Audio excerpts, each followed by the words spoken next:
that there were once creatures both small and gigantic that were living on the Earth that were destroyed in different cataclysms, and that a lot of the rocks that we're taught are formed through compression of sea life and land life that's pressed down for millions and millions of years under the seafloor. That's not necessarily accurate, and that many of the rocks that we're actually seeing are literally hardened remains of different creatures. The tissues are all around us, but our eyes are not trained to see them. Welcome to Business Game Changers. I'm Sarah Westall. I have Mike Wilkerson coming to the show, and he is working on this field called biogeology. That's the term he came up with. And this has to be one of the more fascinating things I have seen in a while. And he has so much evidence for it. I don't know what to even think about it at this point, but because it's out there. But it's hard not to be absolutely fascinated and want to know more, because everything he's showing me and showing us in this interview tells me that maybe he's on to something. And I saw some of his clips. He was on the SGT report, and then I started watching some of his stuff, and I thought, this is absolutely fascinating. I want to learn more. And he's seeing these rocks that look like hearts and mountains that look like elephants, and he's showing us how it's anatomically correct in all these ways, 50 different ways that it matches up to biology, and why. And he's coming, and when he gets pushback, and I'm telling him this, I want you to get even more pushback, and so that you can try to answer all these questions. You can't, it's very difficult to be proven wrong unless people really challenge you. But so far, no one's been able to challenge him in ways that he hasn't been able to come up with an answer. And so people are more and more intrigued. He's getting huge followings because of that. And it's just absolutely fascinating. If you're listening to this on podcast, then I recommend you come to my website and look at this in video if you have time, so you can see some of these images. It's just absolutely fascinating. Otherwise, I think you should be able to follow along mostly in podcasts and audio. So let's get into this really great show with Mike Wilkerson.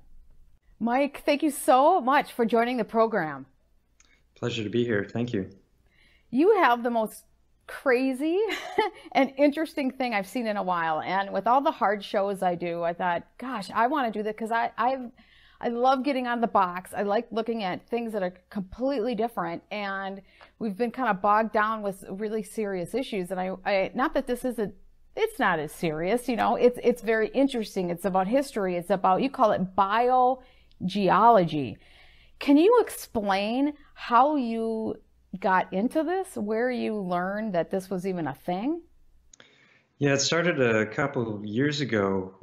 I was watching all sorts of different videos on different unusual topics, and one of the topics that I came across was something called mud fossils, and that's basically the idea that certain aspects of what we've been taught about geology, some pretty major ones, are not actually accurate, and that the amount of time that it takes for something to fossilize, for example, is we're told that it happens in the space of millions of years of time, when in reality, under certain conditions, it can happen very, very rapidly. Mm-hmm.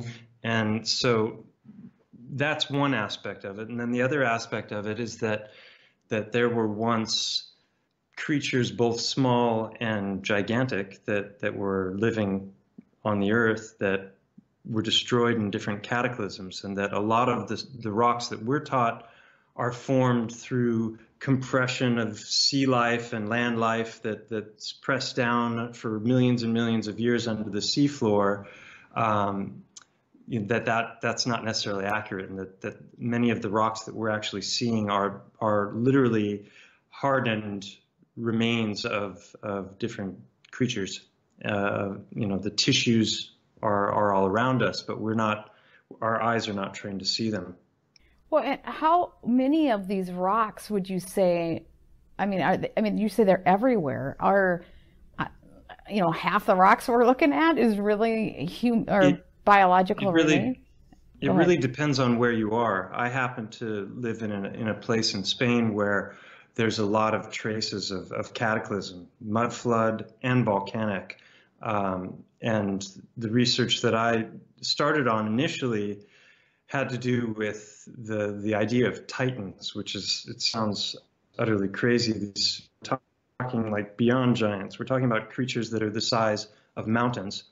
And it was a variety of different topics that got me considering the possibility that a mountain here in the area that I live in Spain could actually have been one of these ancient creatures. I started with the idea of mud floods. Mud floods are something that a lot of people, a lot of independent researchers are looking at, that are the undeniable traces and remnants of worldwide cataclysms that literally wiped out, life as we know it, possibly multiple times. And the traces of that are found in cities all around the world. There's another topic that a lot of people are diving into about Tartaria, which is an ancient empire that we learn nothing about in schools, that happens to be the largest empire that ever existed. So there are all these different topics that I was looking into at the same time. And then I saw a video on the subject of Titans, and I never thought anything of it because it seems like a silly topic. But when I was watching this one video in particular, it showed some pictures of an island in Maui, another place in Iceland, and these are places that look very much like elephants. And the mountain that Do you have is those behind the pictures? town, yeah, I do. That way, when you're talking So about them, we can look at them. okay, so this is one of the images that really got me thinking, because this particular rock looks a heck of a lot like an elephant turning to the side. And a lot of people might be thinking this is totally crazy. This is what's known as pareidolia, where you're looking up at a cloud, or you're looking at anything, and you see a particular pattern, and you assume that what you're seeing is actually real. So this is the mountain in Javia, Spain, which is where I live, and it's known affectionately as the elephant by locals for obvious reasons. When you get from afar, it looks a lot like an elephant that's lying on its stomach. And I've always been fond of it, but it never occurred to me that it might actually a titan, which sounds totally absurd. But I work as a chiropractor, and I've studied a lot of anatomy, and I had been up to this eye on numerous occasions. And so after seeing these videos, I started to wonder, is there any truth at all to this? And I'd already been watching these videos on mud fossils and observing the rocks around me and pondering, how could these rocks have possibly formed the way they did? Because they did look very biological in nature. So I started to get online and on Google Earth and start to tour around the island. I can do that, or around the mountain. So this is the mountain, and you can see here.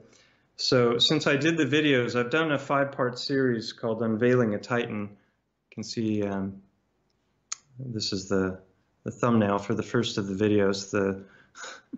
The tusks had to Yeah. be photoshopped, obviously. Yeah. But since I did that, the mountain has actually been edited on Google Earth. This is how it used to look, and you can see the eye clearly, and I could soar all around. But now on Google Earth, the sections of the mountain that I reported on in the second and the third video have been edited out, which is a fascinating thing. But if you get in really close, they open up. But now you can't get further away and see the bigger picture. But initially, what I was doing is I was looking around, because pareidolia is where you see a mountain and it looks like a face, and the shadows are hitting it just right. And so, to make the assumption that that's a real creature would be, a delusion. Yeah, would you have a picture of it before Google wiped it off? Let's see here. That's the backside. You mean a picture of the Google Earth section? Like Yeah, do you have it before Google yeah, took it off? that's taken with Google Earth there, and you know the eye is here, and this section this section is actually in here. Um, so let's see. So It's hard for basically, me to see that. You know, I look at it and go, I don't know if I see it. But you really analyze it, you can see it better, I suppose. yeah. So basically, if you look at it from this angle, there are cutouts here on both sides where the head becomes the shoulder. And there's also, if you, from further down, there's a plateau right here where the trunk would be. So you've got the head shape, you've got the back, and then you have the eye right where the eye should be. So as I started to fly around this mountain as I'm doing now with you, and before there was a lot more detail, I remembered that I'd been up this canyon, which is exactly right where the legs would be, and there's the remnants of a rib cage. You can see the lines coming down. Some of the people are thinking this guy's out of his mind, crazy, but as I started to look at this more, I had been at the eye on numerous occasions, and it's a very unusual cave. And there are all kinds of channels going back in different ways. And there's this little section here. And so rather than just give in to pareidolia and assume that, oh, this is an elephant, I decided to go back to the anatomy books, and I started looking at elephant anatomy and comparing the things that are in the fossil record. This is the remains of an elephant. This is turned to limestone. The mountain itself is made out of limestone, which we're told from mainstream geology is composed mainly of skeletal fragments, marine organisms, corals, forms, and mollusks. So what we know of limestone is that it's actually made of bone. So that's kind of how I started to get on the topic. And as I went into it more and was studying the anatomy, I decided that the only way to proceed would be to have a laundry list of different kinds of things that I'd be expecting to find as I went back to the eye. So I got online and I was studying the anatomy in 3D, and there are all kinds of different bones structures that you know, when you look at the eye socket of a vertebrate, not just an elephant, but any of the vertebrates, then what you have are places where the bones meet, and they're called sutures. And so, for example, if you look here, I can show you on an elephant. I'm not trying to be disingenuous by showing you with a human, but you know, for example, this is a fissure for the optic nerve. There's a section here where it goes down into what would be the nasal cavities. The eye is here, and so I started to look at these different. You can see the mouse when I'm moving it, right? These different lines.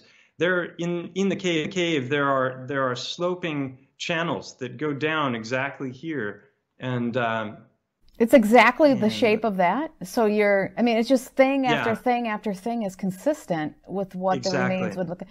Yeah, so I had a list before I went up to the eye of different anatomical features, and when I got there, I found 10 of the things that were on my list. I found the optic fissure, I found sutures, the overall shape, the position. This was a big one here. If you look at this, this is called the infraorbital foramen. All vertebrates have it. It's where there are nerves and blood vessels that come through here, and that is actually where did that go?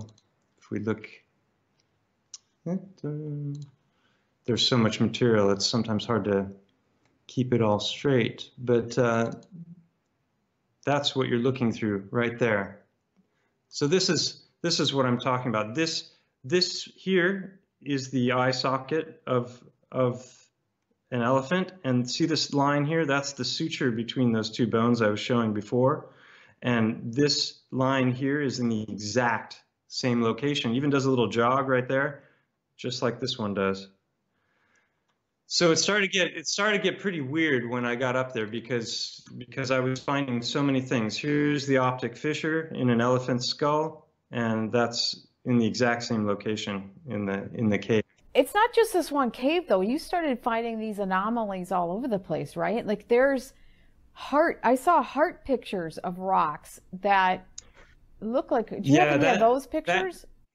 That came later, because what happened was I started looking at all the rocks differently after this, because I went up to the eye, then I started to hypothesize that there might be an ear.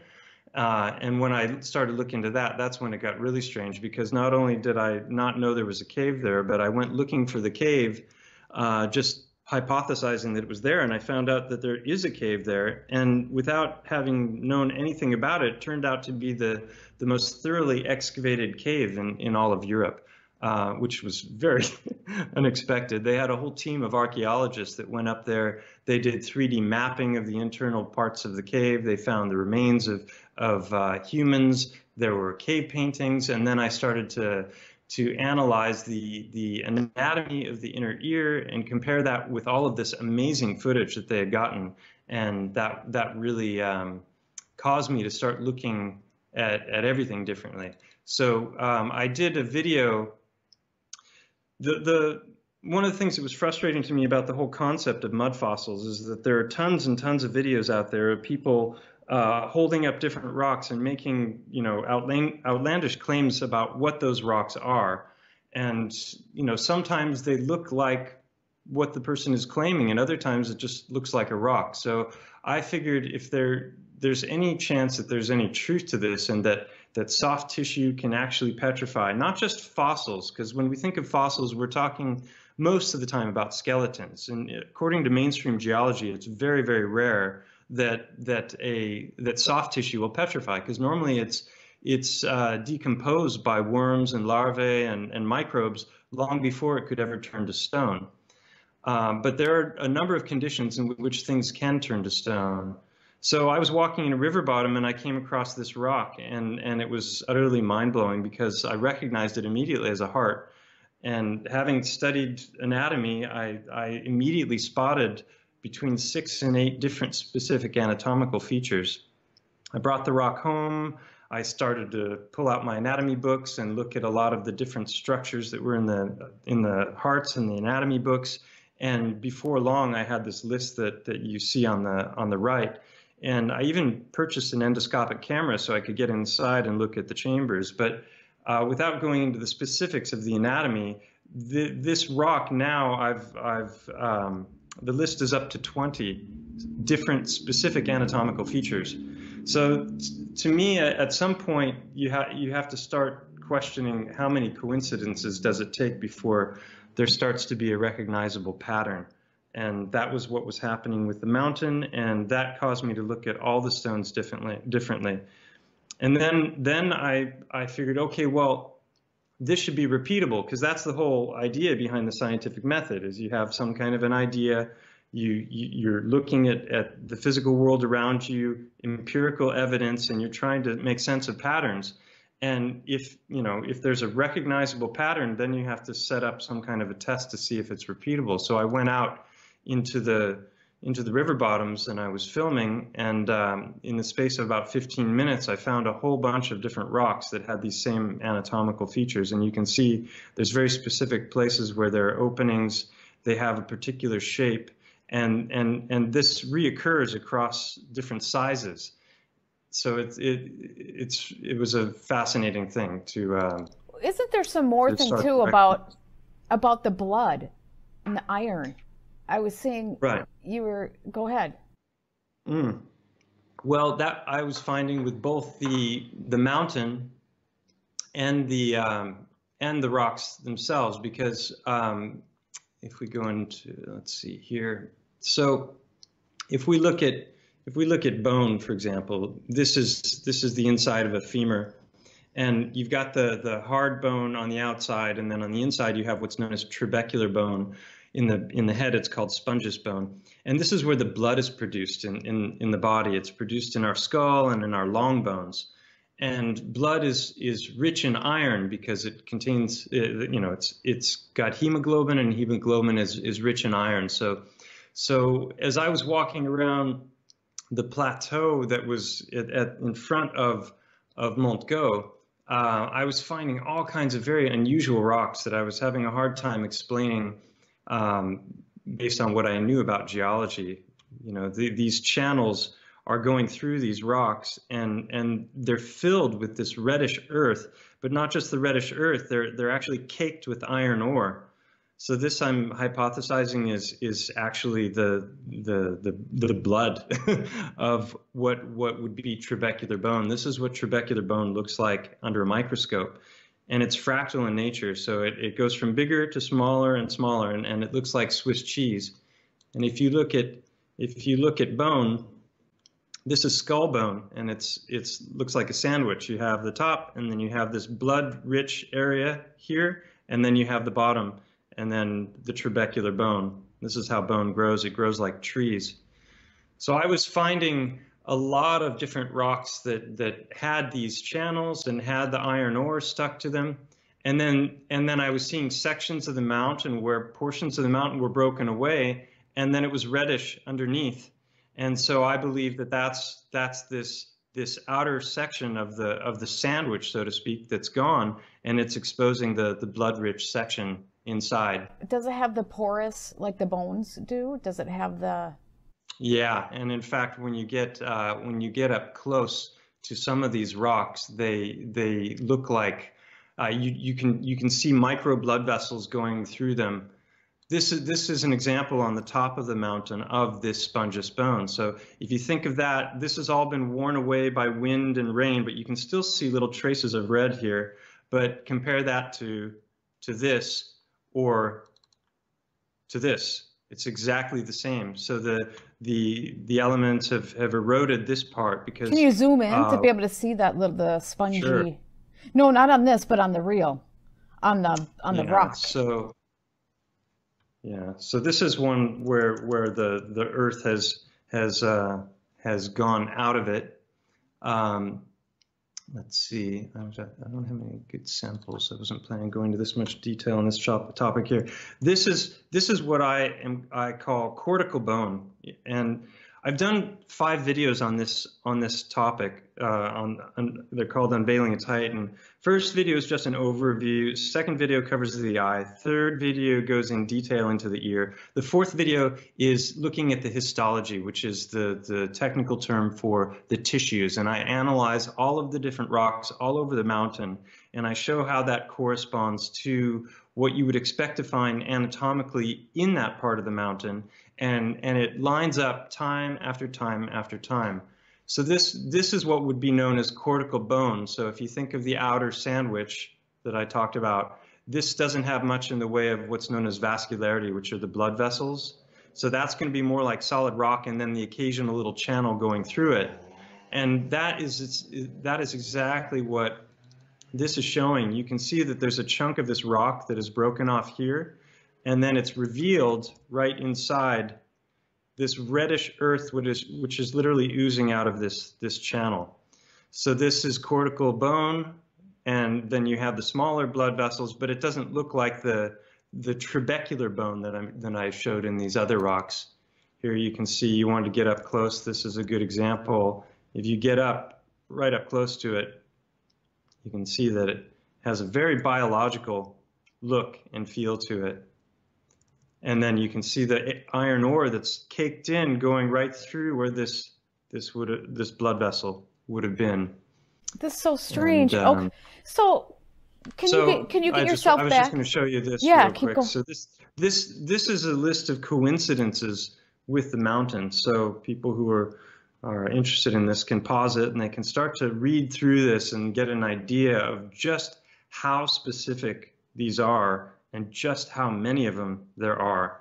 And that is just the first half of them, because just on the mountain alone, there are over 50 different specific coincidences. And the last one is the Google Earth censorship, because after I reported on the mountain, this is how it used to look from a distance and how it looks now. As soon as you get away from it, it's all blurry. And the only section of the mountain that's blurry is the section where the eye and the ear are. And if you go to any of the other mountains in the region, now people might be thinking it doesn't look very much like an elephant from this side. And this portion of the mountain has all collapsed. According to mainstream geology, this curvature here is what's known as a synclinal. And that's when there's an actual major collapse of the mountain. I have an example of that somewhere, but I'm not going to go looking for it. You had a question a moment ago. Now, are you getting pushback? Are you getting anything that, actually, with this kind of a tough subject, I would think you'd want some pushback so you can question yourself and you can keep validating what you're finding? I've gotten some very good questions. The people who have, there've been basically, when it comes to criticism, there have been three categories. There have been people who have just dismissed it with a hand wave and said, this is ridiculous, and they won't even give the idea the time of day. And then there have been other people who lead with insults, and I don't even pay attention to them. And those both of those categories have been a very, very small percentage. And then there have been other people that are like, yeah, but what about? And then they have these questions, and I have answers to a lot of those questions. And I had tons of questions myself, and it's only been now the video that I'm working on that I'm hoping to finish in the next couple of days. I'm about to go on vacation, so I'm working frantically to finish it. Is all about the different explanatory models for how these things could have come about. And initially, the only thing I had as an explanation was mud flood, but that didn't make any sense for the mountain. I want to explain a point I forgot to explain. The idea behind the mud fossils is that when they're buried in mud, there's no air there. And so what happens is the microbes and the larvae that would normally eat away at the flesh and cause it to decompose, they can't thrive in that environment. And so then what happens is a slow exchange between the mud and the earth that's surrounding the tissue with the gases and the fluids that are in the tissue. And that exchange, we're told, happens over millions of years. Like, we know that petrification, can occur. This is a pine cone that was covered by volcanic flow in Argentina. Everybody knows about petrified wood. So we know that organic material can petrify. It's just that we're given timelines that stretch in the tens to hundreds of millions of years. So we've never really gone around looking at things from the perspective of, wait a minute, could that have been something that petrified in recent times? Well, there's a lot of evidence for recent mud flood, and we can see it in our cities. And anyone, I encourage anyone to go out there, do searches for mud flood, Tartaria, look into star forts. These are incredibly interesting topics that none of us hear anything about. What's a star fort? I don't know what a star fort is. Let's see. This is a star fort. Oh wait, I'm not sharing. Hold on. You're not. And you might want to show us that pine cone picture too. Oh, yeah, thank you. I forgot I wasn't sharing. Okay, so this is the pine cone I was referring to. Great detail can be preserved in these fossils. So it has to do with mud, has to do with electricity. These are the kinds of things that I'll be covering in my next video.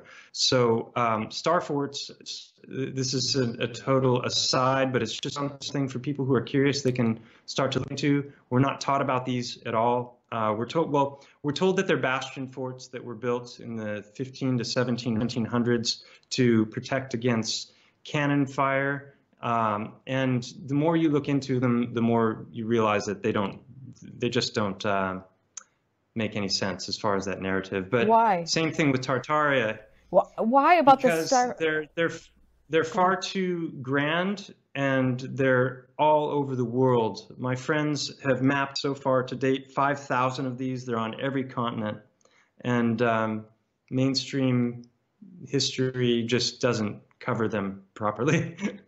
It's a rabbit hole people can go down. Star forts, and then Tartaria as well. If we do a search online, most people have never even heard of Tartaria.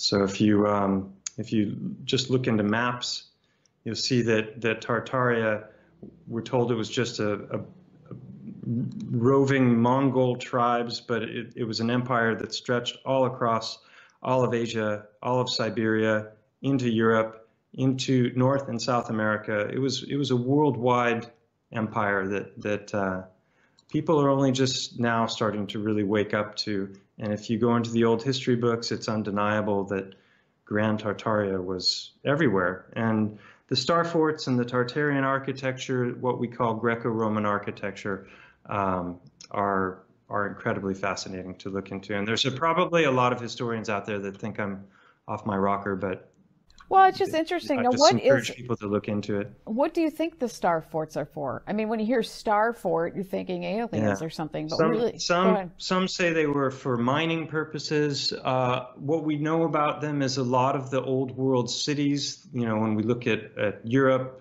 thinking of Paris and Copenhagen and Stockholm and Amsterdam and Antwerp and all these great cities all over Spain. These were all built on and around star forts. The star forts were actually there first, and this is provable because you can go back and you can look at the old maps of the cities that are, you know, from several hundred years ago in the old books and find them. This picture, that picture you had up was built all around those star forts, or that is a star fort. That is a star fort, and a lot of the star forts have been covered in mud. So that gets back to the mud flood topic.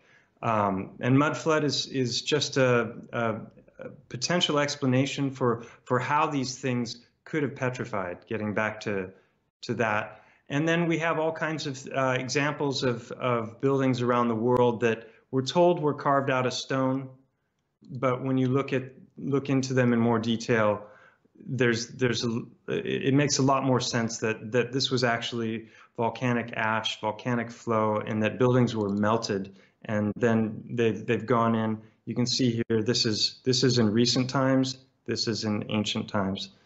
So there's a whole lot that we don't know about our history, and that's for sure. And when it comes to geology, I'd say more than ever that's the case. Okay, well, I think this is really interesting. Where can people find more about your work? I would like, well, first of all, tell them where they can find more about your work. The channel name is Stellium 7, and I'll just, yeah, sometimes people put a space between the stellium and the 7, and then they find a whole bunch of info on astrology. So that is the channel name, and excellent. Okay, so you have a science background. You're a chiropractor. You have a lot of biology, so you're able to then compare it to all this stuff. I like the idea of you getting respectful pushback of people who are trying to think of alternative ways of what this could be, so that you can completely flush it out. Yeah. I think it's absolutely fascinating, and so when people push back, are you able to flesh out more from this? I mean, because absolutely, I'm constantly learning from the questions that people are giving me. I'm not trying to present myself as an expert. I'm not a geologist. I'm not a paleontologist, anthropologist, any of these. I have a degree in chiropractic. I've studied a lot of anatomy and a lot of physiology and histology.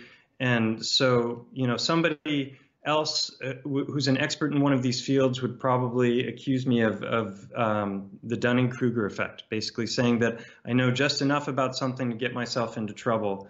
And I've attempted to the best of my ability to approach this using a scientific method, not making assumptions, trying to get ideas and hypotheses before going out to look. With the rocks, the heart stones, I have, which I'll present in the next video, I have what I believe is a pretty good explanation for how this could be happening. That's based on lahars and volcanic activity. And you know, people can watch the videos and decide for themselves whether any of it makes sense. I've had a number of people with science backgrounds praise the work that I've done and concur with my findings. So, well, and it's pretty common that new ways of thinking about things come from people in different fields. It's It Right. happens all the time. I mean, in fact, almost, 95% of the time. This needs to happen more and more because what we have is such a compartmentalization in every field right now, in politics, in government, in academia, where you get specialists who are experts in a particular topic. What do they say? They say an expert is someone who knows more and more about less and less until they know absolutely everything about nothing. Yeah, And yeah. there's some truth to that because you become so snowed in with your area of expertise that you're unable to see the bigger picture, and you might not even know what the person sitting next to you is doing in your office, or in the school if you're a professor or something. So what we need is more cross-disciplinary Absolutely. activity, and I think that's why I've been able to start to recognize these patterns. Is that I started with a degree. I grew up in California, and I went to the University of Santa Barbara, and I had a degree in the humanities. And so that combined with the science, I don't know, maybe it makes me more apt to pattern recognition. But That's absolutely either excellent. that or I'm wrong about everything. I could be wrong about everything, but Well, no, but you can't learn, you can't figure out new things without taking different perspectives. And that's all of what I'm trying to do with my show. Is that's why I bring on people like you who just see things from a completely different perspective, because you're not going to get there. Sometimes people are wrong, but it's okay to be wrong as long as you're flushing something out that seems like it might make sense, right? I don't think you're wrong. I'm just saying that's how we grow as a human species, is that we ask questions and we look at things from different paradigms. And whether you're wrong or not, I applaud the effort, because that's how we grow and that's how we learn. And then you can't be wrong until somebody can show you why you're wrong and can come up with the same. That's why I asked you about your pushback. Are you coming up with, and if all these pushback, the questions came. surprising. I Yeah. thought I would get a lot. I thought I would get a lot more, but it may be that it just hasn't come out into the mainstream enough. And once it does, then people start making debunk videos and Well, call me a crackpot. And I would say these are exciting times because there are a lot of what do you say, sacred cows that are starting to be questioned, and we're learning more and more all the time about the nature of our physical reality and the all kinds of different aspects of the physical absolutely. world. And Yeah. and so one of the things that I've tried to encourage people to do is don't take my word for any of this stuff. Look at the information that I present. Go out and test things yourself. See if you find because with the heart stones, the thing that's unusual about them is they're very, very specific. It's easy to find a stone that's an oval shape or a sphere or something like that. It's an entirely different thing to find something that has specific channels, exactly where they should be, has a particular form. And so that's what I show in Mud Fossils, The Heart of the Matter 1 and 2. I show people how to recognize the anatomy. I'm showing it with 3D rendering. I'm going inside. I'm showing the chambers. And then there's another video that I did that I showed earlier that was petrified organs, giant's hearts, because I'm finding them on larger and larger scales. Hold on, I'll show. This is the biggest one I brought home. Try not to hurt myself, but this is the exact same shape. It's got the openings for the. Oh, I'm not even showing my screen, am I? No, Sorry. you are. Oh, I was. Oh, okay. I can see you. Oh yeah, I'm showing me now. Okay, so there's the artery openings. It's also got the aorta exactly where it should be. So I've shown this over and over again across all different sizes, and I teach people how to recognize them in petrified organs, giant's hearts, and how to spot them. And so they can go out and test this themselves. And I'm not saying that all rocks are organs by any means. Some rocks are volcanic. They come from volcanoes. You can see them forming. Some may be fragmented portions of titans. I mean, this mountain that I studied it's 2.5 miles long, 4 kilometers, and it's 2,500 feet high. So it's not a Gosh. small creature. So, and It's just very strange. It's a different look. We're almost microscopic if those are the size of the animals. So interesting. Okay, so they can get to your channel, Stellium 7. Do you have a website or just a YouTube channel? Not yet. I don't have a website, That's just the okay. YouTube channel. I've got, I put them on Bitchute because after the editing of Google got paranoid, so the videos are up there. People are welcome to mirror them if they like. And then yeah, I'll be eventually doing a website, and I've got a book planned, but I'm finishing another book right now that I started a long time ago. So that comes first. Well, I'm sure so you're finding people have a lot of interest because it's a new out of the box thing and things are making sense. I mean, I would like to hear some more pushback, not for, from others so that it can get flushed out even more. But Yeah. at this point, if every time someone's coming at you, you look into it and you find the answers for it, that's cool. That means, okay, maybe you got something here. This is really cool. Yeah. Yeah. The problem from the mainstream geology side is that these ideas, if there's truth to them, they completely, they shake the foundations of what we know about geology, what we know about petrogenesis, which is the formation of rock. So it can't be accepted. It's way too out there. So that's why I've been trying to teach people how to see these things, and maybe I'm just teaching them my delusions, but I don't think so. And they can decide for themselves. They can decide for themselves and look at it's another way of looking at things. Well, thank you so much. This is such an exciting, very interesting topic to look at and to at least ask questions. If it's not true, then why? Tell me why. You have to start with that, and if you keep coming back with answers of, well, it seems like I have an answer for all these things, then, there's something to it.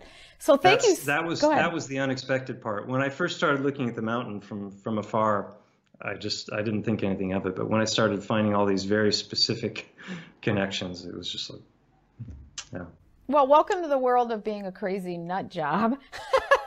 Until you're going to stay there until you convince yourself one way or the other whether you're right or wrong. And then if you convince yourself that you're right, which, I mean, everything you showed me so far makes me want to look into it more. I haven't seen anything that is like, well, hey, let's look into this more. But you'll be in this world forever, I think, now.